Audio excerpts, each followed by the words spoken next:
Todo el tiempo que estuve en la NICU yo me dediqué a conocer a mi bebé, qué le gustaba, cómo se sentía más cómodo. Le daba mucho tiempo de canguro, piel con piel, le hablaba, yo le cantaba. Cuando yo estaba en la NICU, la enfermera de mi bebé era yo. Yo ayudaba a prepararlo para sus comidas, le cambiaba los pañales, le tomaba la temperatura. Yo trataba de hacer todo lo que fuera posible menos las medicinas. Cuando le tocaba su primer bañito, le dije a la enfermera que yo quería estar ahí. Y de ese día estuve ahí para el primer baño y después de eso no dejaban que la bañara si yo no estuviera ahí, para yo poder participar en los baños. Y igual que cuando le tocó comer por primera vez, yo quería estar ahí también para todo lo cosas que iba a hacer por primera vez.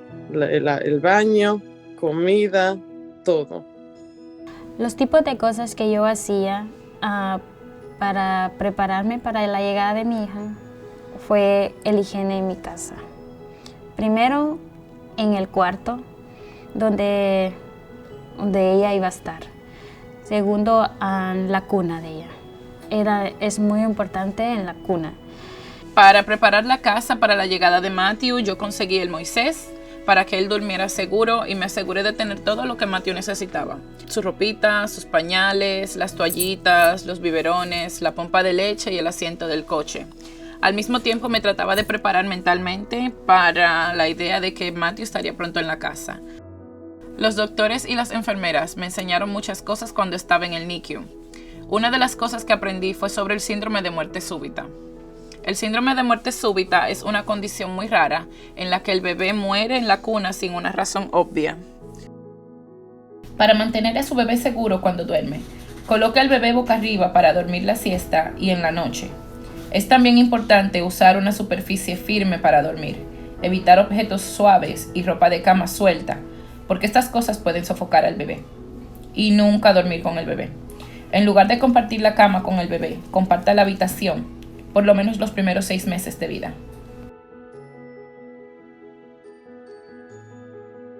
También es muy importante que todos los adultos y niños que estén cerca del bebé estén vacunados. Yo me he asegurado de que todos estén al día con el régimen de vacunas regular, incluyendo la influenza, pertussis y ahora la vacuna de COVID. Cuando se trata de la vacunación para los adultos que están alrededor de Alina, yo quiero que estén vacunados, porque no quiero que le den ninguna gripecita, ninguna tos. Como ellos tienen los sistemas bien delicados, especialmente si son prematuros, tienen el sistema inmunológico bien delicado y hay que protegerlo lo más que podamos entre nosotros.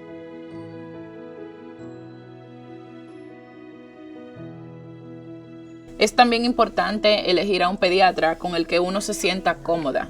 Yo elegí como pediatra a una de las doctoras que cuidó a mi bebé en el hospital. Me siento cómoda con la doctora porque tiene mucho conocimiento y es muy dulce con mi bebé. La niña cuando salió de la clínica, solo veía al pediatra de ella, a la doctora de ella. Y lo mirábamos muy seguido. Ya conforme ella ya fue dejando esa respiración que respiraba muy rápido, ya fueron cambiando las citas y ya fue disminuyendo. Pero cuando ella salió íbamos muy seguido de la doctora y la doctora la chequeaba, le chequeaba sus oídos, sus ojos, su nuca, o sea, todo. Y gracias a Dios todo estaba perfecto.